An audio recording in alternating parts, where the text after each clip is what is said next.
దేవునికి మహిమ కలుగును గాక. మన ప్రభువును రక్షకుడైన యేసుక్రీస్తు నామంలో అందరికీ వందనములు. ఈరోజు పరిశుద్ధ గ్రంథంలోని వాక్య పఠనము యిర్మీయా 27వ అధ్యాయము 15వ వచనం నుండి 22వ వచనం వరకు. నేను మిమ్మును తోలివేయినట్లును మీరును మీతో ప్రవచించు మీ ప్రవక్తలను నశించినట్లును వారు నా నామమును బట్టి అబద్ధముగా ప్రవచించుచున్నారు.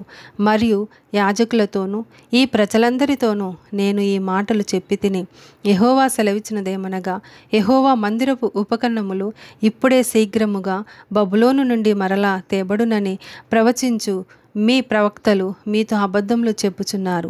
వారి మాటలకు చెవియొగ్గకుడి, వారి మాట వినకుడి. బబులోను రాజునకు దాసులైన ఎడల మీరు బ్రతుకుదురు.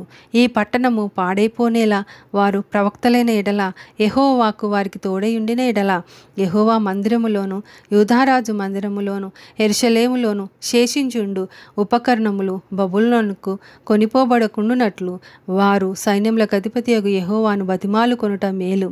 బబులోను రాజైన నెబుకద్నెజరు యెరూషలేములో నుండి యెహోయాకీము కుమారుడైన యెకొన్యాను యూదా యెరూషలేముల ప్రధానులనందరినీ బబులోనుకు చెరగా తీసుకొని పోయినప్పుడు అతడు విడిచిపెట్టిన స్తంభములను గూర్చియు సముద్రమును గూర్చియు గడమంచెలను గూర్చియు ఈ పట్టణంలో మిగిలిన ఉపకరణములను గూర్చియు సైన్యములకు అధిపతియగు యెహోవా ఇలాగు సెలవిచ్చుచున్నాడు.